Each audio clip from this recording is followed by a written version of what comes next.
أعوذ بالله من الشيطان الرجيم بسم الله الرحمن الرحيم Assalamu alaikum dear students. I wish all of you will be doing fine and having great time with your families in this difficult time. So we would have our next lecture for this week, and I'm gonna upload this lecture on YouTube channel, and I would also share the link of this lecture in the WhatsApp group so that you can easily access that. So without wasting further time, we will start having discussion about today's topic. In the previous lecture, we were talking about the development of Cold War in Asia, and we talked about the Chinese Civil War and the Korean War and the Greek War in some detail. So in our today's lecture, we will talk about one of the most significant encounters which happened and which can be categorized as a development of civil war in the Asian continent, and that is the Vietnam War.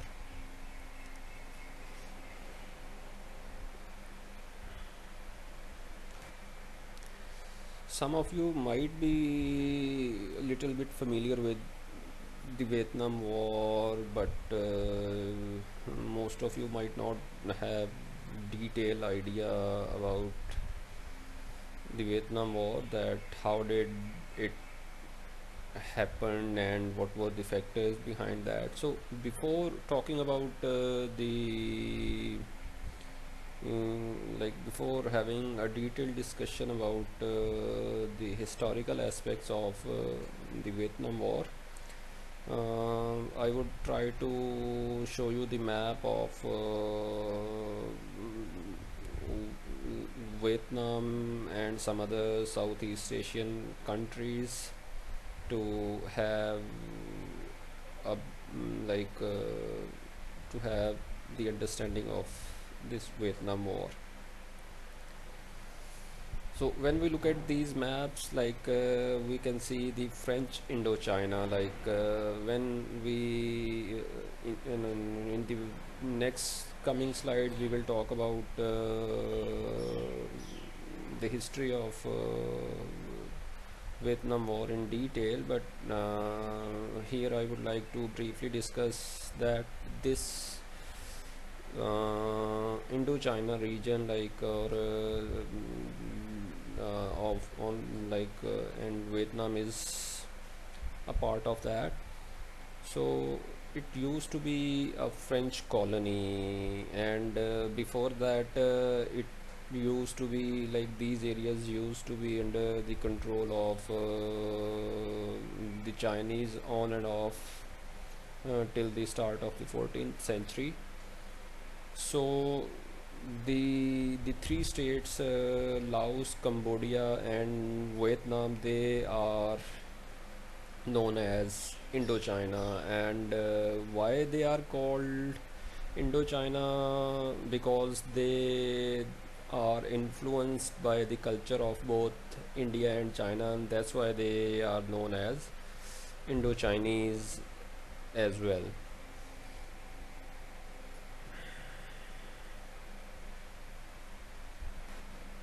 Okay, now we will talk about the foreign control of these areas, that the Indochina, particularly the Vietnam, how it has been controlled by various colonizers and some other countries in the past.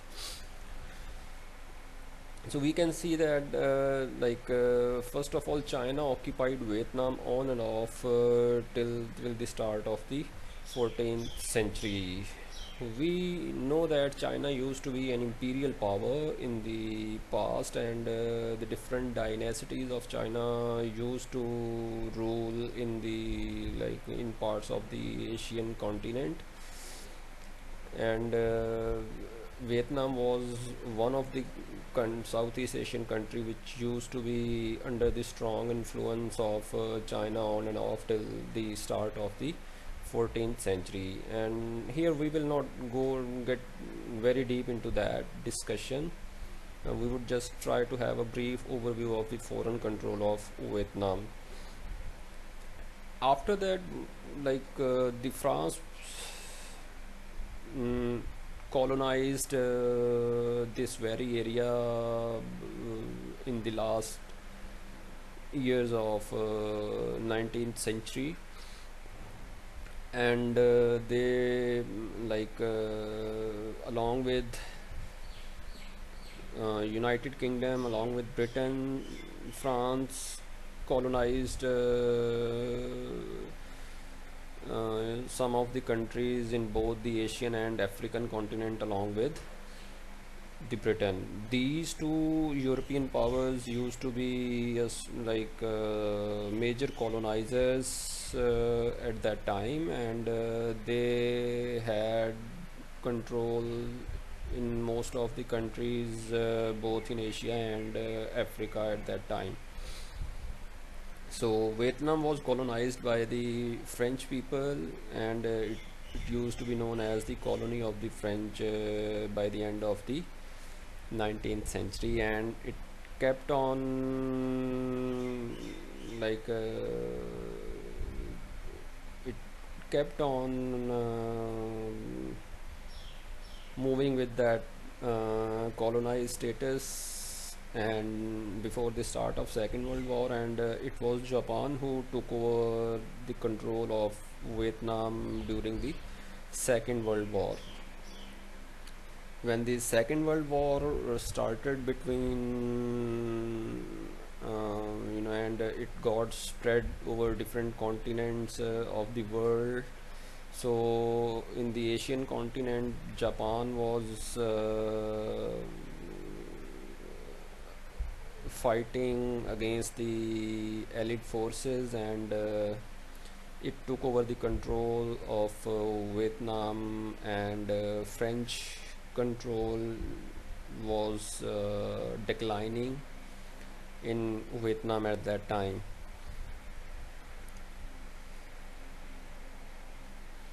It was Ho Chi Minh. He was a communist, and he was the one who was fighting against the Japanese forces during the Second World War,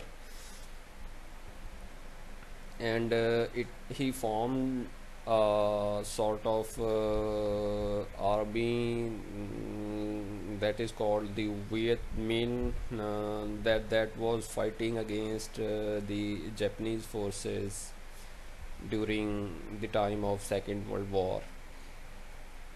And this army, Viet Minh, was supported and aided by the USA, because USA at that time was fighting against Japanese forces in the Second World War. So the common enemy, which was Japan in that case, so Americans decided to aid the Viet Minh, who was being led by the Ho Chi Minh at that time. And once the Second World War was over, the Ho Chi Minh felt Vietnam deserved the right of self-determination, and he was quite optimistic to hold election after the Second World War, and announce the Vietnam as a sovereign independent entity from the colonial grips.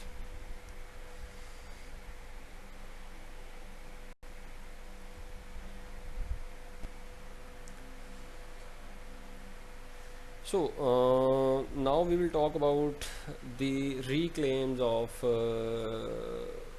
colony by the French, and in that case, we already discussed that Vietnam was French colony before the Second World War. So once the Second World War was over, and the Japanese who took control over Vietnam during the Second World War got defeated, and French tries to reclaim its lost colony after the Second World War,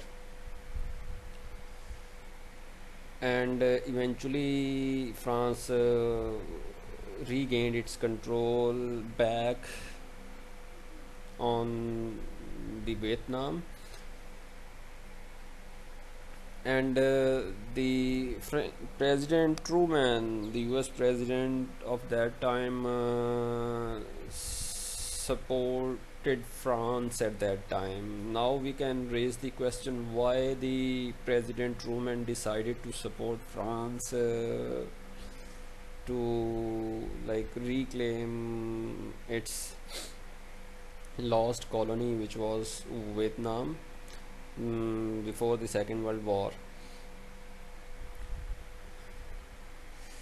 The one of the various factors behind the Truman decision to support France was the unwillingness to back the Vietnam, because many were communist. So we have already discussed in our previous lectures that Cold War got developed around the ideological grounds, and there were two contesting ideologies in that involved in that, and one was the capitalist led by the US, and the other was the communist led by the Soviet Union. So most of the people in the Vietnam, they were communist, and the US decided to support France against the communist, because the US was fighting against communism at that time. Another factor was French was a long time ally of the United States. He fought with the US forces both in the First and Second World War. So he decided perhaps it's in the best interest of the United States to support to support France initiative in this very regard at that time. And another factor was they,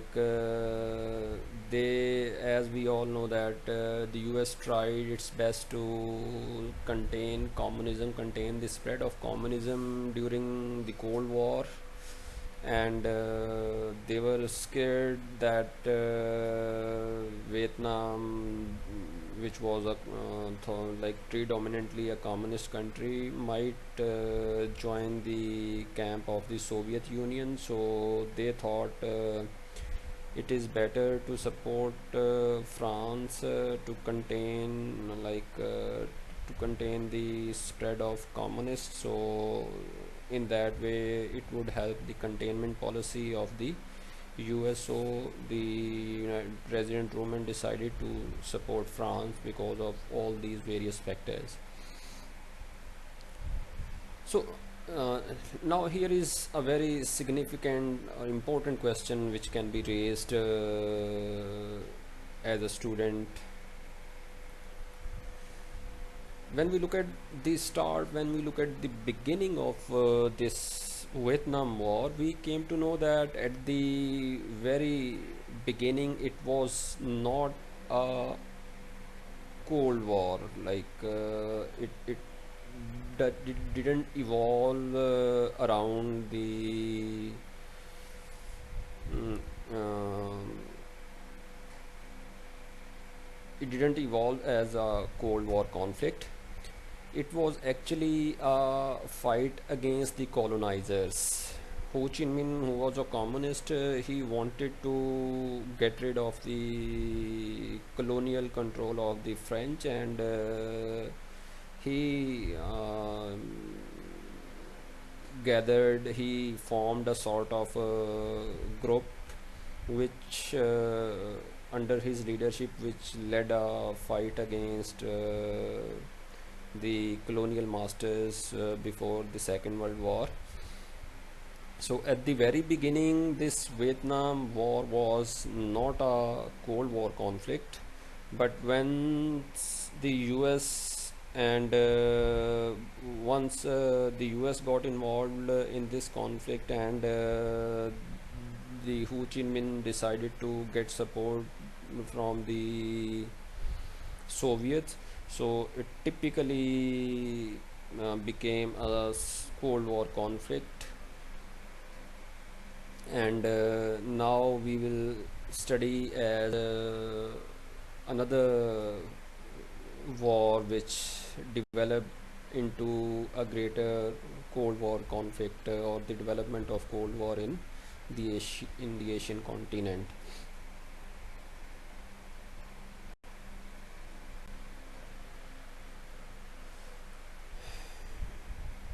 So now we will talk about Vietnam's war for independence. Once the Second World War was over, and the Japanese lost their control over the Vietnam, which they earlier secured during the Second World War, France, who were the earlier colonizers of Vietnam before the Second World War, they again regained their control back on the Vietnam, and there was a desire in the Vietnamese people under the leadership of Ho Chi Minh to go for independence, to get rid of this control or the foreign domination. So French believed that it would be quite easy for them to to control this or to manage this wave of independence launched by the Vietnamese, and they thought it would be an 8-day police operation, but they were proved wrong, because the Minh soldier who were termed as the Barefoot Army, they retaliated against the French forces, and they gave a very tough time to the French soldiers, French occupation forces, because and there were various factors involved in that, why French forces couldn't succeed in crushing the Vietnamese forces, because they were not familiar with the ground realities, though they had sustained their control on Vietnam for such a long time, but still they were lacking in having true information about the ground realities of Vietnam. They, like for instance, French were not very much familiar with the guerrilla warfare, which was opted by the Minh soldiers at that time. And one of the characteristics of guerrilla warfare, and it is also known as the quicksand war, which ended in a defeat at Dien Bien Phu of the French forces. Eventually, the Minh forces got emerged as victorious in this conflict with the French forces.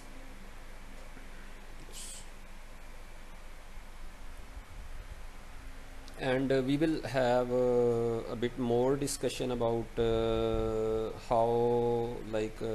about the background of the war in Vietnam, and there we will talk about the tactics of guerrilla warfare in bit more detail.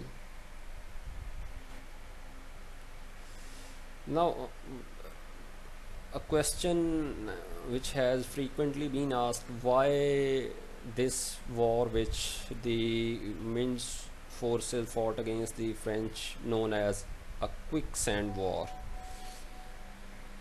As I mentioned earlier, that they were quite sure, the French forces were quite sure that it would not be a tough job for them to win against the Ming forces, but they proved wrong ultimately. So the quicksand, the sand is a phenomena when you try to play with sand and it offers more resistance, the more the French tried to win, the more resistance they found from the forces of the Hu Min Chin. Hu Min Chin, who was leading the forces operating from the north, operating from the Vietnam. He believed that there is a famous saying, there is a famous quote which he stated at some time. He said that if you can kill 10 of my men for every one I kill of yours, you even at all those odds you will lose and I will win. So we can easily get the message out of this quotation that the Vietnamese were quite more in numbers of the French troops which were stationed in Vietnam. So against 10 by 1, even at that rate, these Vietnamese troops were supposed to win the battle against the French forces. So when the French forces got immense or faced immense resistance from the soldiers led by the Ho Chi Minh, they were hoping for the help from the American troops. They thought that the American troops would come for their help, but Eisenhower, who was the president at that time, who was the US president at that time, he decided not to come for the help of the French forces at that time. So we would also have discussion why the Eisenhower decided not to support the French troops at that time. We would also have detailed discussion about that.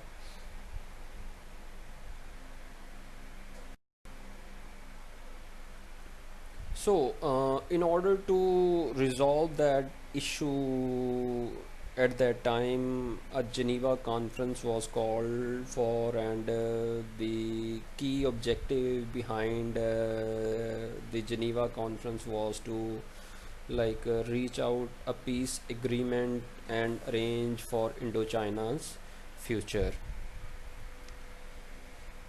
So that was the key objective of the Geneva Conference, to work out a peace agreement for Indochina.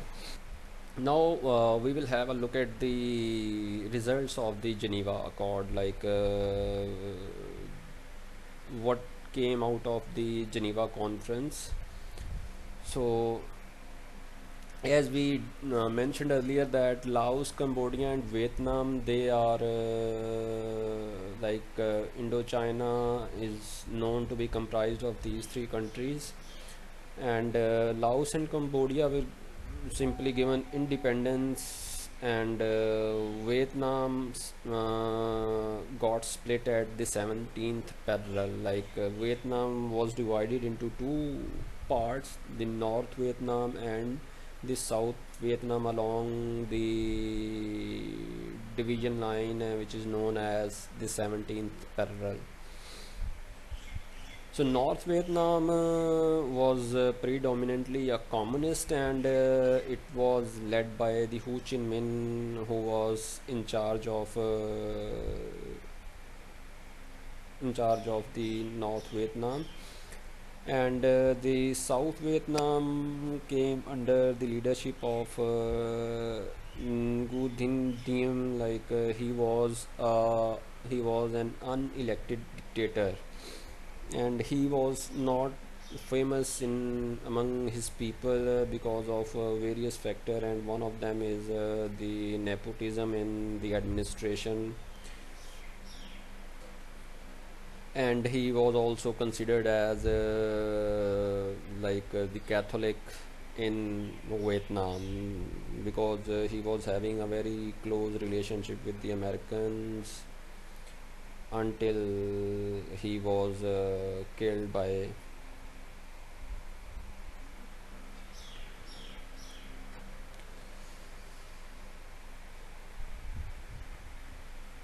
Another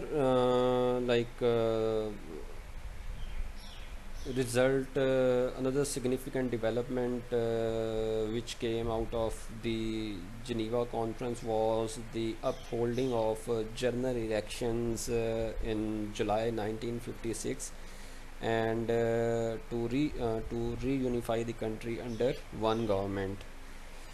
But that didn't happen eventually, and there were various factors behind that. US was also quite concerned about that, because they were afraid that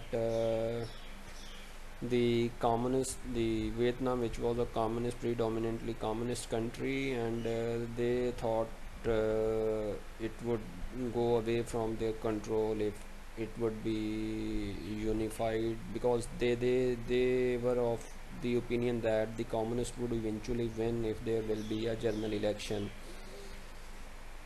So the United States never fully supported the peace agreements, fearing that Ho Chi Minh and the communists would win the nationwide election.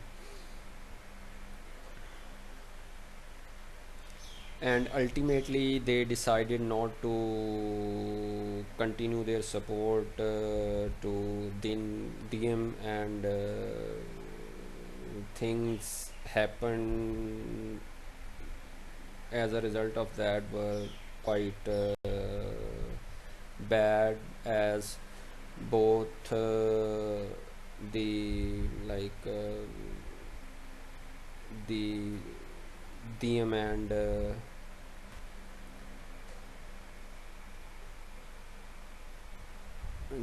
he got killed.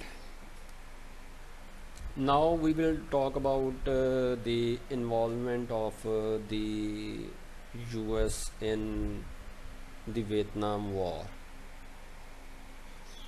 First, we will talk about, before getting into this discussion, okay, first we will have a brief overview of how the US involvement in Vietnam War grew, and then maybe in the next lecture we will have a thorough discussion about the US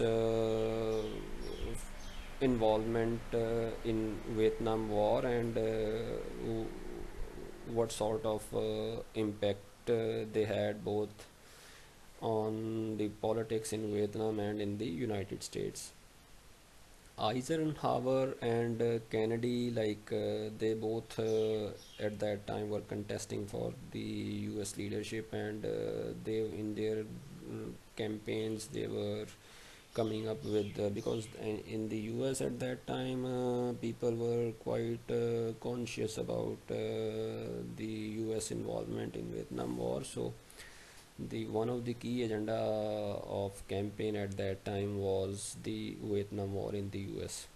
Eisenhower believed in the domino theory, like we earlier discussed about this theory, that the US makers were quite concerned that if one country falls to communist, the other countries around might fall to the communist ideology, and they were trying their best. They came up with the containment policy to contain the spread of communism around the world. So both of them, they came up with the revision of domino theory, like to contain the spread of communism.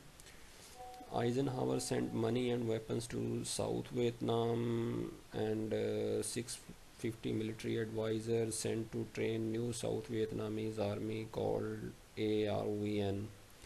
On the other hand, Kennedy increased the number of military advisors and Army Special Forces to 16,000, and the daily cost of the US reached to 1.5 million per day on the military spending in the Vietnam War.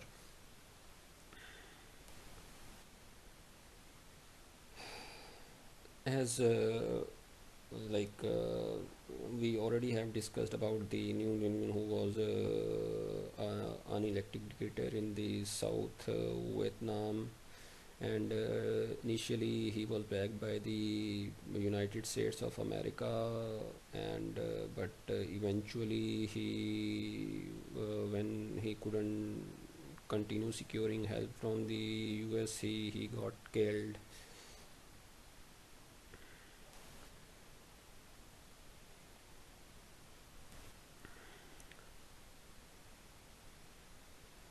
And like after the killing of the the Kennedy, who was the president of the United States at that time, he also was assassinated 3 weeks later on 22nd of in 1963. So Johnson, which is also known as the LBJ with the initials of his name, like he came to power in the United States, and he had the following approach towards Vietnam. Particularly, he said, "I'm not sending American boys thousands of miles to do what Asians boys ought to be doing." And then he also stated that I'm not going to be the president who saw Southeast Asia go the way China went. So we can see that, like he did not want to lose the Vietnam uh, to the communism, like China. Like after the Second World War, China went to join the communist ideology, and the Americans were failed to like contain the spread of China, and to block Chinese inclusion into the communist ideology. So he did not want to be the one like the previous administrators of the United States to happen. So he decided to send to Vietnam in huge numbers to contain the spread of communism, or to let Vietnam join communism. So there was in 1964 the Gulf of the incident, the Gulf of Tonkin happened in 1964, in which the American ships reported being attacked, and the in the United States there was they passed a resolution which is known as the Gulf of Tonkin resolution, and in that resolution, the US Senate and House of Representatives, they unanimously decided to back the Johnson's decision to send troops in Vietnam. So it was a blank check for the Johnson to like get involved in the Vietnam War extensively.